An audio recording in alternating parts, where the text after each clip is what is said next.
മലബാറിലും നിശബ്ദ പ്രചരണം പുരോഗമിക്കുകയാണ്. ഫോണിലൂടെയും വ്യക്തിപരമായും വോട്ടർമാരെ ബന്ധപ്പെട്ട അവസാനവട്ട വോട്ട് അഭ്യർത്ഥനയിലാണ് മലബാറിലെ എല്ലാ സ്ഥാനാർത്ഥികളും.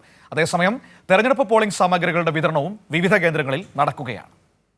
കാസർഗോഡ് പാർലമെന്റ് മണ്ഡലത്തിൽ LDF സ്ഥാനാർത്ഥി MV ബാലകൃഷ്ണൻ മാസ്റ്റർ നിശബ്ദ പ്രചാരണ ദിവസം വിവിധ വ്യക്തികളെ നേരിട്ട് കാണുകയാണ്. UDF സ്ഥാനാർത്ഥി രാജ്മോഹൻ ഉണ്ണിത്താനും NDA സ്ഥാനാർത്ഥി ML അശ്വിനിയും വ്യക്തികളെ സന്ദർശിക്കുകയാണ്. വയനാട് മണ്ഡലം ഇടതുപക്ഷ സ്ഥാനാർത്ഥി ആനി രാജ കൽപ്പറ്റയിൽ സ്വകാര്യ സന്ദർശനങ്ങളിലാണ്. മുട്ടൽ കോളേജിൽ തെരഞ്ഞെടുപ്പ് സാമഗ്രികളുടെ വിതരണം പുരോഗമിക്കുകയാണ്. K സുരേന്ദ്രനും കൽപ്പറ്റയിൽ നിശബ്ദ പ്രചാരണത്തിലാണ്. കണ്ണൂർ ലോക്സഭാ മണ്ഡലത്തിലും നിശബ്ദ പ്രചാരണത്തിലാണ് സ്ഥാനാർത്ഥികൾ. പരമാവധി വ്യക്തികളെ നേരിട്ട് കാണാനും ഫോണിലൂടെ വോട്ട് അഭ്യർത്ഥിക്കാനുമുള്ള ശ്രമത്തിലാണ് ഇടതുപക്ഷ സ്ഥാനാർത്ഥി MV ജയരാജൻ. UDF സ്ഥാനാർത്ഥി K സുധാകരനും NDA സ്ഥാനാർത്ഥി C രഘുനാഥും വ്യക്തികളെ സന്ദർശിക്കുകയാണ്. നിരോധനാജ്ഞ നിലവിലുള്ളതിനാൽ മലപ്പുറം ജില്ലയിലെ സ്ഥാനാർത്ഥികൾ സ്വകാര്യ സന്ദർശനങ്ങളിലാണ്.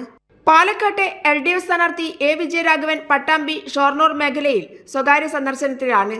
ആലത്തൂർ മണ്ഡലം ഇടത് സ്ഥാനാർത്ഥി K രാധാകൃഷ്ണൻ ചേലക്കര മണ്ഡലത്തിലെ വ്യക്തികളെ നേരിൽ കാണുകയാണ്. UDF NDA സ്ഥാനാർത്ഥികളും സ്വകാര്യ സന്ദർശനങ്ങളിലാണ്. രാവിലെ 10 മണിയോടെ പാലക്കാട് ആലത്തൂർ മണ്ഡലങ്ങളിലെ വോട്ടിംഗ് സാമഗ്രികൾ വിതരണം ആരംഭിച്ചു. കോഴിക്കോട് ജില്ലയിൽ 13 കേന്ദ്രങ്ങളിലാണ് പോളിംഗ് സാമഗ്രി വിതരണം നടന്നത്. വടകര ഇടതുപക്ഷ സ്ഥാനാർത്ഥി KK ശൈലജ ടീച്ചർ വ്യക്തികളെ ഫോണിൽ ബന്ധപ്പെട്ടും അവസാന വോട്ട് ഉറപ്പിക്കാനുള്ള ശ്രമത്തിലാണ്. കോഴിക്കോട് ഇടതുപക്ഷ സ്ഥാനാർത്ഥി എളമരം കരീം വ്യക്തികളെ നേരിൽ കണ്ടും ഫോണിൽ ബന്ധപ്പെട്ടും തെരഞ്ഞെടുപ്പിനുള്ള അവസാനവട്ട ഒരുക്കത്തിലാണ്.